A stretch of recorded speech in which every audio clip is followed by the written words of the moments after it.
Okay. Let me take off my carpal prevention glove.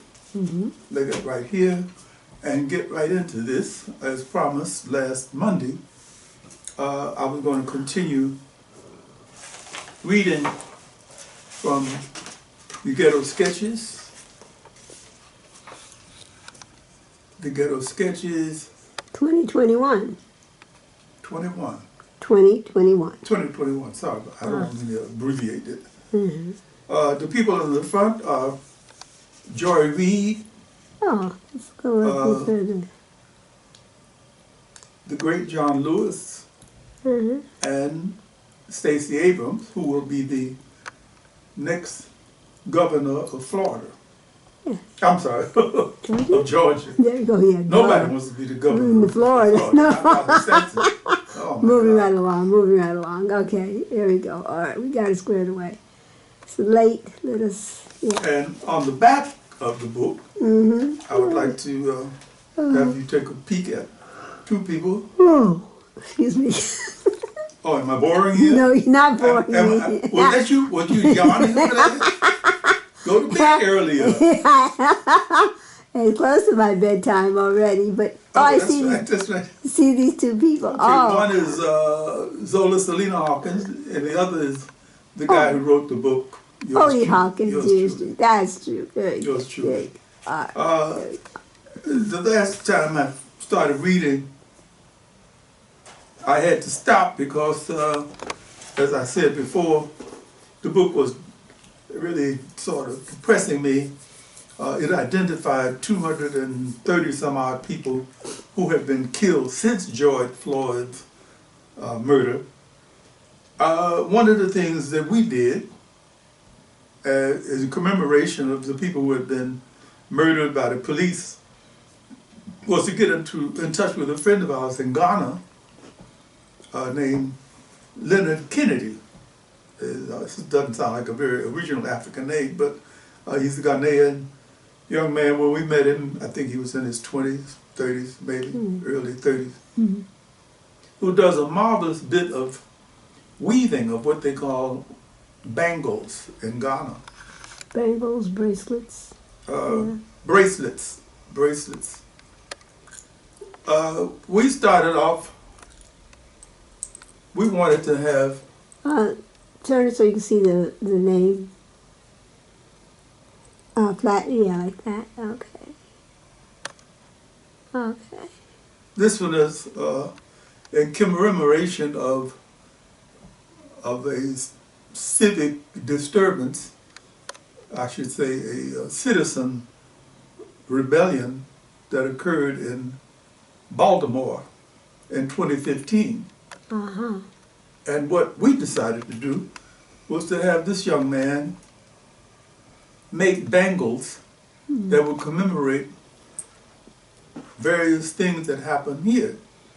I don't know how he does this, but he takes some sort of thread and weaves them onto this. Several different color threads, and something other he weaves them, as you say. Anyway, it did here a whole. There's a brother named Samuel Du Bois who was killed in Ohio.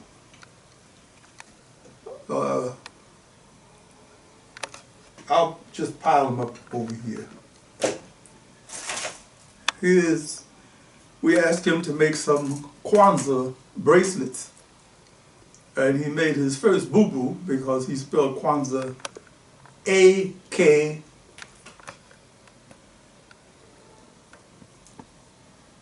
A-K-W-A-N-Z-A-A. Right. Okay. Believe it or not, there are many people in Africa who've never heard of Kwanzaa. So that remains our holiday. But he makes beautiful things. I asked him to make some bracelets that would commemorate Black Lives Matter. Hold it. We have to get this straight because he had never heard of Black Lives Matter either. So he just simply spelled it Black Lives Matter. Uh-huh.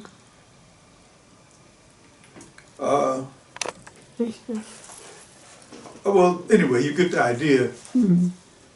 And we were going to not go into business or anything like that, but just simply make an effort to commemorate every murder that happened after the George Floyd murder.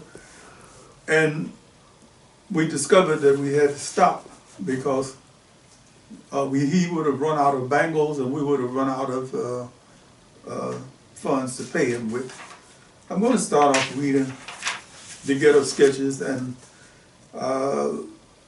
unfortunately bypassed the rest of the names I would have to read because, I don't know, for some reason it's just, I begin to relive, The incidences. I begin to go through the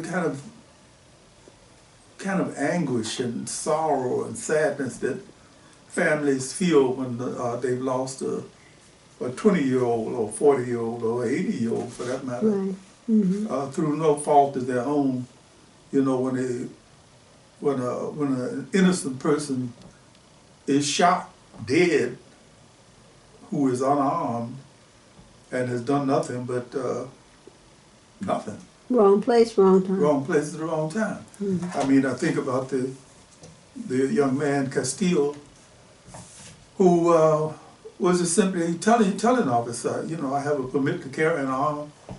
Next thing you know, he's being shot and dead, and his girlfriend is filming the scene with her telephone right there in front of the little girl, and you know, I mean. Anyway, Ghetto Sketches is like a commemorative memo of a neighborhood I lived in Chicago on the west side. I was born on the west side of Chicago when they used to call it the near west side, which is code for black. It had previously been occupied by Jews, and then the Jews moved out and the blacks moved in. And the testimonial to that is that there were some, I remember a couple of buildings that had been synagogues and still had, you know, Hebrew on the thing, and people inside were singing, well, not, you know, gospel. Mm-hmm. So that's the kind of transitional neighborhood. Mm-hmm. I decided to write a book about this neighborhood by going up one side of the street and down the other. Not the first time it's been done. A great Welsh writer named Dylan Thomas wrote a book called Under Milk Wood, but he took the whole town. And, you know, Captain Cat lived over there, and Madam Splat lived there, and this and that. I took the easy way. I just took one street. I was living at 1150 West Washburn in the basement. And fast forwarding years later, my wife and I, the inimitable Zola Salena-Hawkins, I wanted to impress her by showing her the basement I had once lived in. Mm-hmm. And we stood there in front of this 4-story building that had formerly been a slum, but now it was a new slum. It was an old slum, then they made a new slum out. And right there, where I used to live, had been filled in with concrete.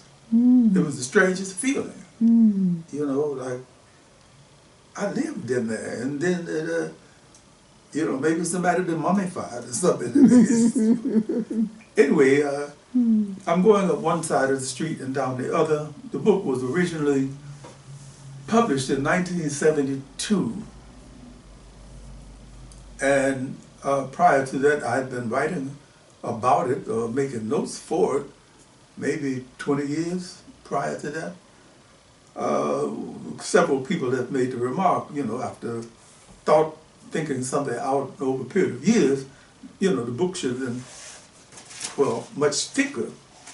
The fact of the matter is, as they say, the book is much thicker, but it's not only just in this one pocketbook. It is over a series of books, so that there's a bit of Ghetto Sketches and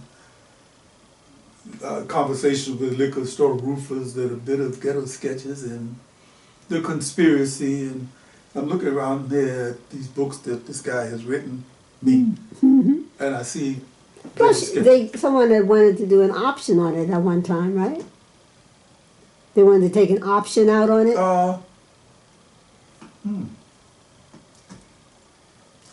Years ago, a man named Michael Michael Mangum, and another man named Richard, a couple of Englishmen, Richard Carlson, I think his name was. Mm-hmm. They wanted to do a play. They had a very, very good theater in Minneapolis called the Guthrie Theater, and they were interested in what they took an option on it for it as a play, and then another time there was option for as a movie.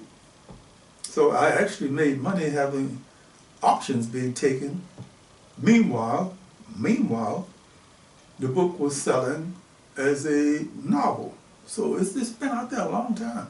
It has gotten me into a lot of interesting deals, but when I start reading, those who listen closely may understand the difficulty of trying to translate something that is almost has a cultural DNA that some people in this day and age might not even relate to, black or white. And that's the chance you have to take if you're way ahead of the game as a creative person. Baldwin is still being read. Richard Wright is still being read. Well, you know. Yeah. Mm-hmm.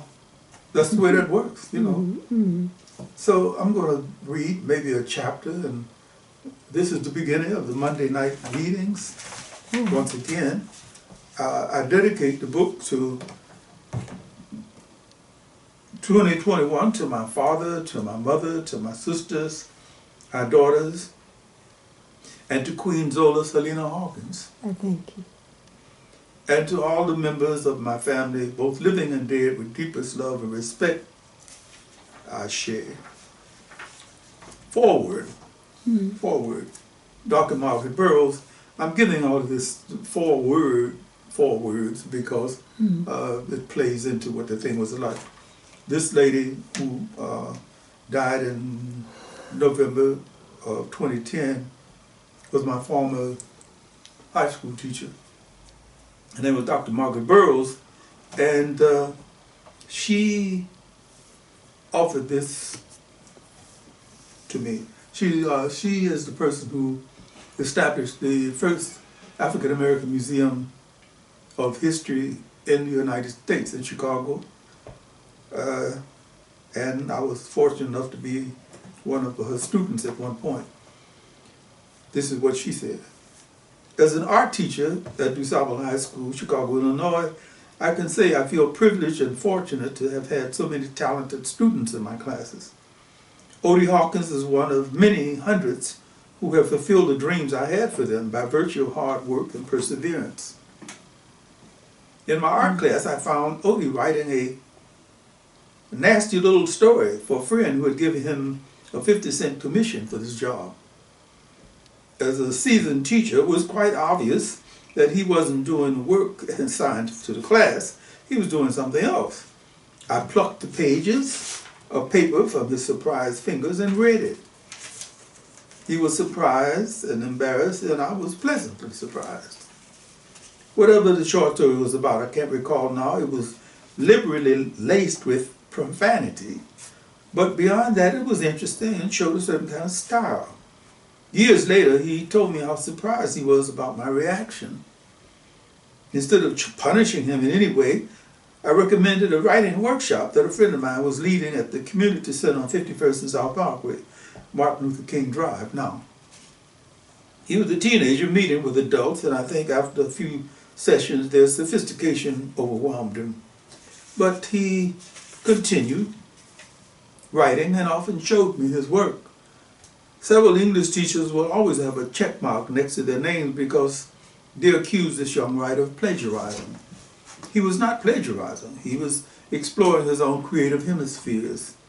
I gave him a ream of paper for the summer school vacation and told him to write. He wrote his first novel that summer, an extravagantly structured work about the Peps, a popular dance hall on 47th Street near St. Lawrence Avenue. Capoeira Cup. Uh-huh. Nice, huh? Yes, it is.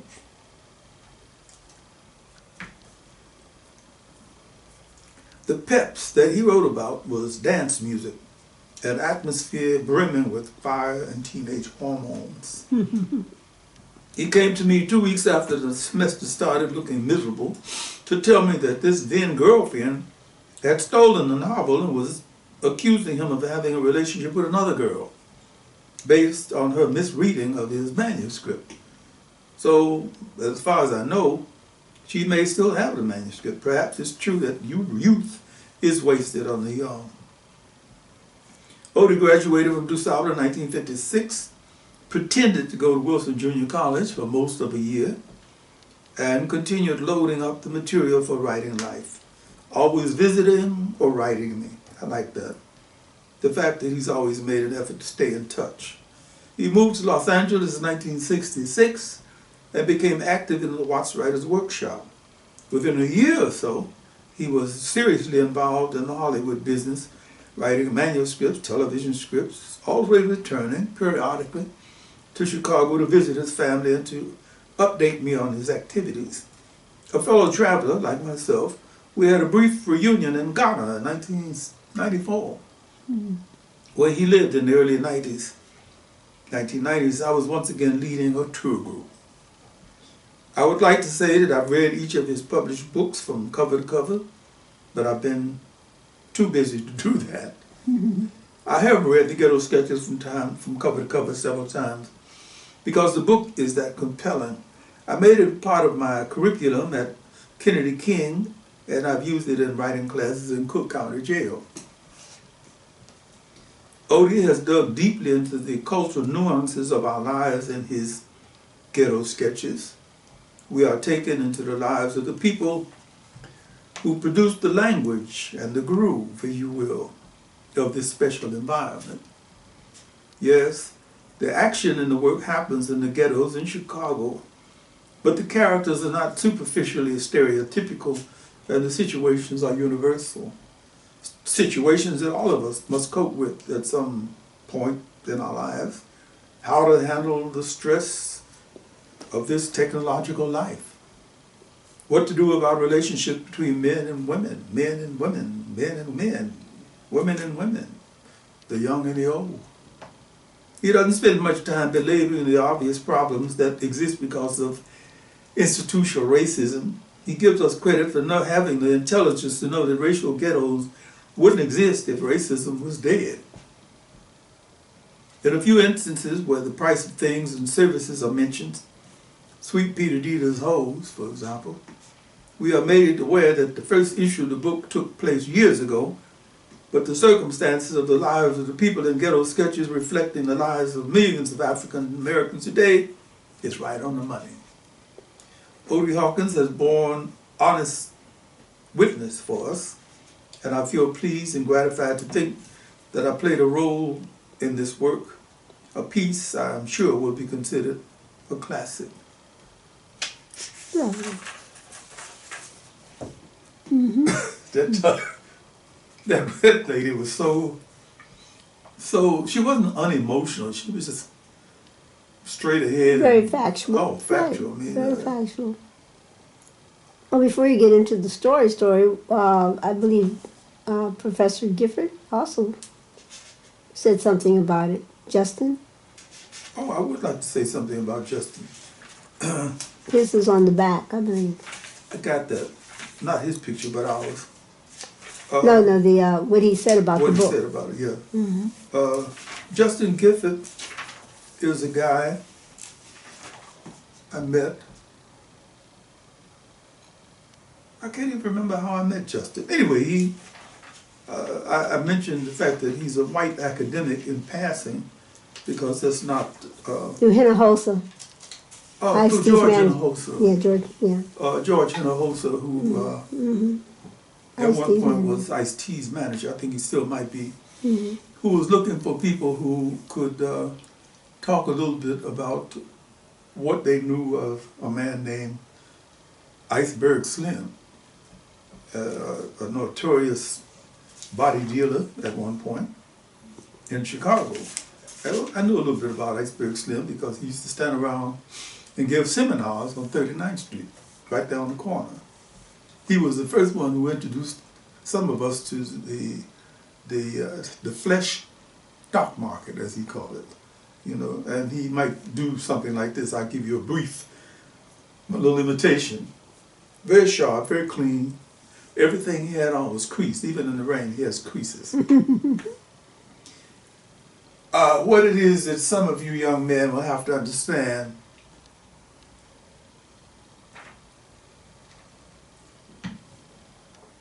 that there's only one commodity on this earth that will always have value. No, it is not real estate. It is not things. It is what you might call a precious treasure that is deeply buried between the thighs of almost every female on this planet. If you had a mama, you had a hoe. If you had a sister, you have a hoe. If you have a daughter, well, if you got a daughter, you got a hoe. And I don't mean that in any deprecatory way. I'm just simply saying that this is something that has value. And depending on how it's sold, it can increase in value or decrease. Unfortunately, it does age. And if you wind up with something that's too old, you can't sell it very much anymore. Well, that's why he was blessed with 4 daughters. Isn't that ironic? He said it. I think that's the best way to begin He's gonna that be in the story. skin game. I think that's Iceberg the best way to begin Slim, I that story. tell you. Yes, it But is. yeah, he used to stand up and talk like that, and people, you know, like, Yeah, man, we mesmerized. just thought it was, you know, some mean, nasty guy beating a woman up and taking her money. He made it plain it was something else. The first chapter of the book, each chapter has a kind of a title. Mm-hmm. And the title of the first chapter here is Saturday Night. Mm-hmm. Saturday night. Any Saturday night.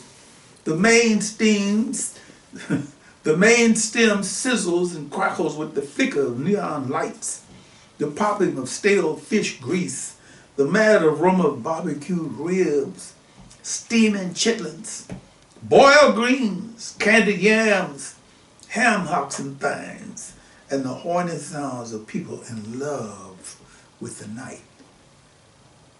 The stem swirls in a straight line down 47th Street, heading for Buttermilk Bottom, the Fillmore District, Crenshaw, or the dusty, crusty surface of Gwinnett Street in deepest Georgia, or to any other place in the New World where the brother has had to take his chances.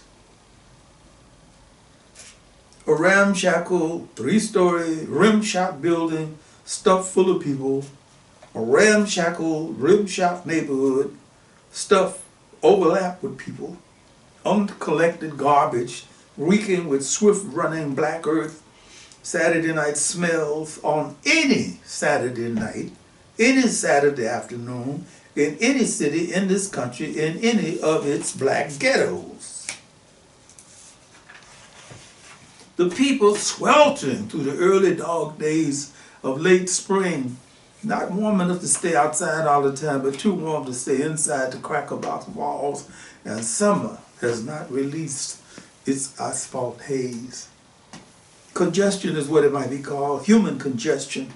Bodies stacked floor upon floor, children swathed in piss-stench blankets, nibbled at by wandering rats, people stretched out layer by layer, a bittersweet cake overpowering to the taste.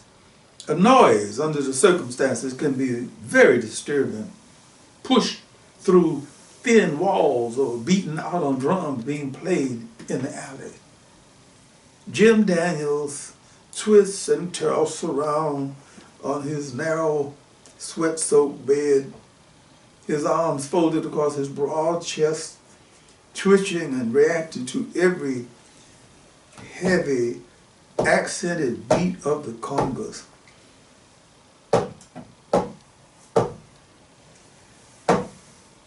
Finally, unable to stand the monotonous thump, bop, thump of the mediocre drumming, he springs out of bed, dashes through the kitchen of his apartment, ignoring the strange look given to him by his wife and children, steps barefoot out onto the rotted planks of his second floor porch. Hey! Why don't y'all go somewhere else and beat them goddamn drums and stuff? I'm trying to get some sleep. The Saturday afternoon group of Willy Bobos and Chano Pozos among the Paratas clocked to a ruffled stop. One of the men in the alley looks up at Jim with wine-soaked disgust splashed across his face. Oh shit, man. What kind of nigga is you? Don't you know it's Saturday? Jim Daniels passed the point of sympathizing with weekenders. All right now, I done asked you dudes nicely. Stop beating them drums down there. I ain't gonna ask you no more. Why you have to go gang up down there, man? My goddamn porch every Saturday anyway. Yeah, man, I can't get no sleep.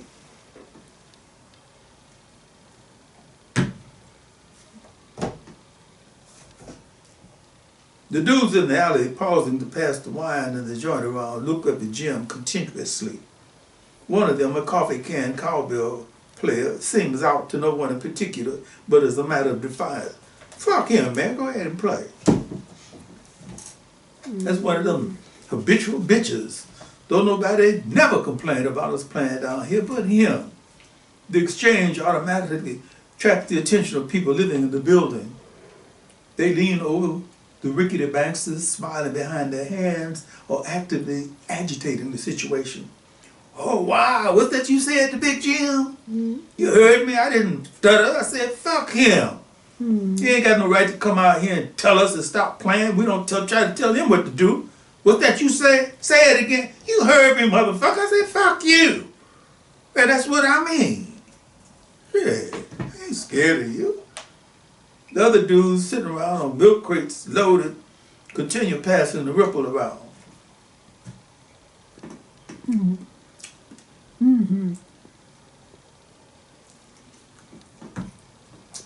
That ripple was some tough stuff. Snickling at the exchange between their champion and Jim, Jim hurries into his crib, face creased with an angry frown. What's wrong, Jim? What's happening out there? Lena Daniels asks him. Jim ignores the question and rushes to his clothes closet, pulls out a hat box from the shelf, takes out a .38 special, and rushes back through the kitchen, murder obviously on his mind. Jim, what you gonna do with that gun, Jim? Lena Daniels rushes after her husband out onto the porch and jolts his arm enough to prevent the shots fired into the alley from doing more than harmlessly ricochet. Get off of me, Lena. I told you, motherfucker, I'm trying to get some sleep. The drums and drinkers look up, surprised to see the figure above them firing bullets at him. There's a sharp pause before anyone can get himself together to say anything. Hey, man, you out of your mind or something? The men scramble for cover, pulling their champion drums and wine bottles with them. Man, I told you that nigga was nuts. You better shut up, fool, and haul your ass unless you want to get a cap busted in it. Lena pulls Jim, calmed a bit after firing his piece, back into the house. Come on, baby. You don't know there ain't no way to do. Ain't now one of them fools worth doing no time for. Jim is gently led from the porch, appeased but still scowling, eyes rimmed with dark bags from loss of sleep. Saturday afternoon on the street. Sweet Peter Dieter, notorious body peddler, ghetto entrepreneur, lounges casually against the front fender of his burgundy-colored Hall, smoking a cigarette, adjusting and readjusting his large, white-brimmed burgundy brim, pinky finger ring catching lights and sparkling like stars as he listens, above the noise of rumbling L trains, street noises, and the music coming from Lil Mo's record shop, to the brother everyone calls Rappin' Rudy. rapping as usual on the opposite corner. Rapping Rudy has been called, amongst other things, a spellbinder. His tradition is the Nigerian Muslim village lawyer, Southern jackleg preacher at the Sunday dinner table, Martin Luther King Jr., Malcolm X tradition, with liberal side orders of Old Stokely, Reverend J. Jackson, Cannonball Adderley, Minister Cleaver, A.C. Powell, God rest his soul, and whoever else might be considered charismatic at this day or in any other times, all stroked into the corner pocket, straight back. My pool chops are coming. All right.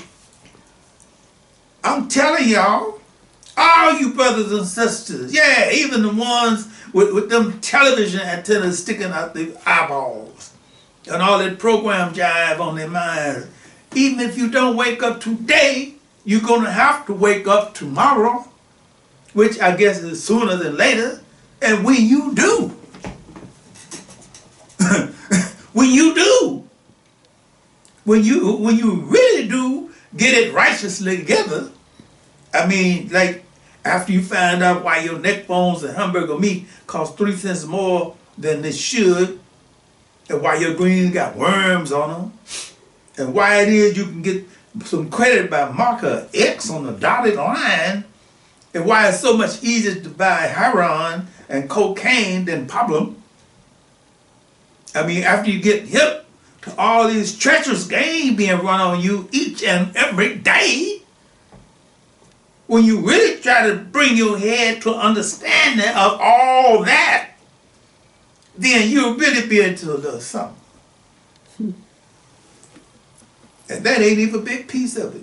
Can you tell where I'm coming from? I mean, in earnest, can you?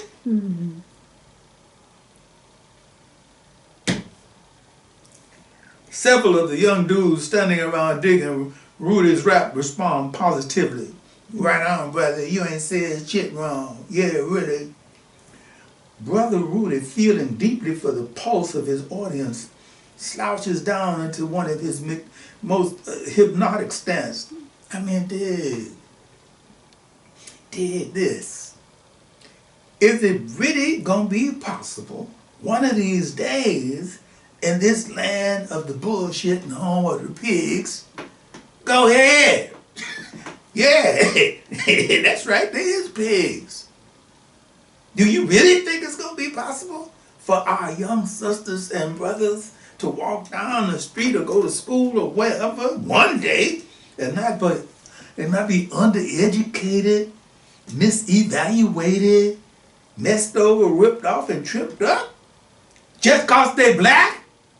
I say, yeah. It's going to be possible. It'll come.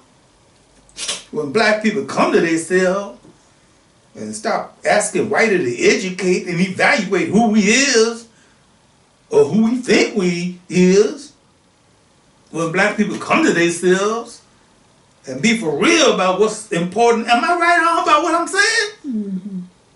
A young brother standing near Rudy slaps his outstretched hand affirmatively. I don't care what you say, Rudy. I still think we're going to have to kill up a whole bunch of these honkies in the long run. Yeah, son Lee. I have to say, I hate to say it, but I think you might be right. A couple of observers checking the scene out from a second floor window made comments on the happenings. Thelma, is the nigga still down there talking all that wild and bully bullshit? Yeah, honey, they down there running their mouths as usual. I like to get me a shotgun sometimes just to blow them all away. Look at that one over there. Hey, look on the edge of the car. Look at him. With his hair all twisted up in pigtails. Don't you know what that means? Oh, is it supposed to mean something? Other than the fact he ain't combed his damn hair. That's supposed to mean they're revolutionary and whatnot. Yeah, revolutionary my ass. All they do is sit out there and talk.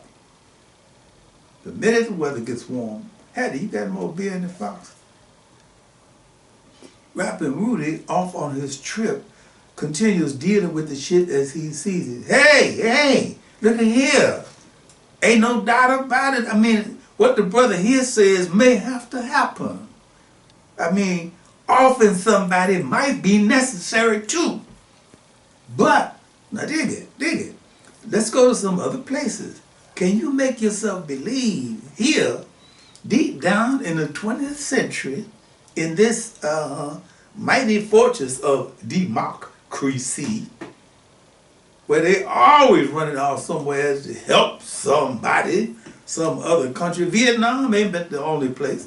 Can you believe that we damn near have to burn half the damn joint down before they even throw us a few more bones? Can you believe that? Tell it like it is, Rudy. Rudy stares hypnotically at a middle-aged man staring at him from the top of the porch steps. Don't look at me like I'm crazy. Am I right about what I'm saying? The man, content to enjoy the newly arrived sunshine, is forced to make some acknowledgement of Rudy's rap. Right on. Mm-hmm. Rudy, smiling maliciously, continues, all right, dig it. Here we are, in this fantastic country. Got a button for every reason you can think of.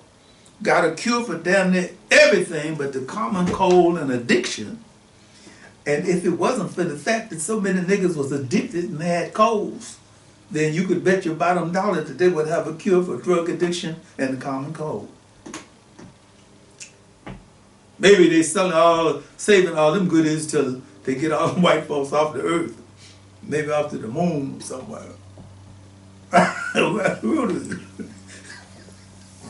Light up, baby, light up. No, dig it, I ain't jabbing.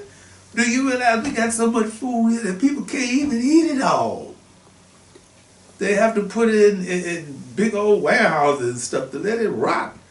All y'all that's working for your daily bread, remember that when you put that clock on Monday morning. What's he saying now, Thelma? Same old, same old. Damn, Hattie, why don't you get a new refrigerator? This beer is warm as piss. All I need is some new refrigerator money, honey. If you just go on and drink it instead of listening to them fools, it might still be cold. Meanwhile, rapping Rudy, an audience in his hip pocket with things to get off his chest, carries on. Yeah.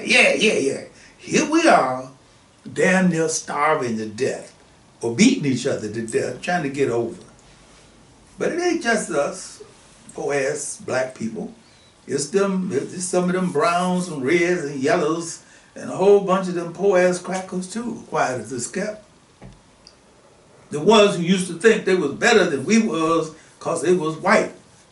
But now, a hell of a lot of them are finally waking up to the facts. And they realize, like us, after they take their head out of them funny books and stop listening to all that white council racist bullshit, that the game is being run on all of us by you know who.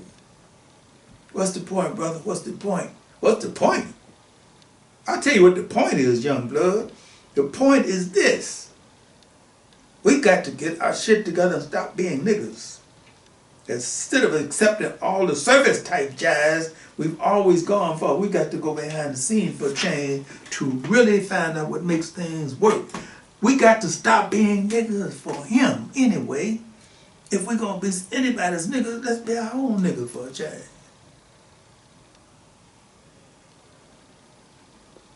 Son Lee backs Rudy's last statement up with a quiet, serious, I can dig it. One of the men in the group whispers loudly into Rudy's ear, hey man, I just spotted Lodine down the street. Rudy steps quickly from his place of prominence and starts in the direction pointed out to him. Where you off to, bro? Rudy turns to face the questions with a mischievous smile. Got to go take care of my own business for a change. I'll catch y'all later. The small group reluctantly dissolves, the cohesiveness broken by the loss of its leader. What are you doing now, Thelma?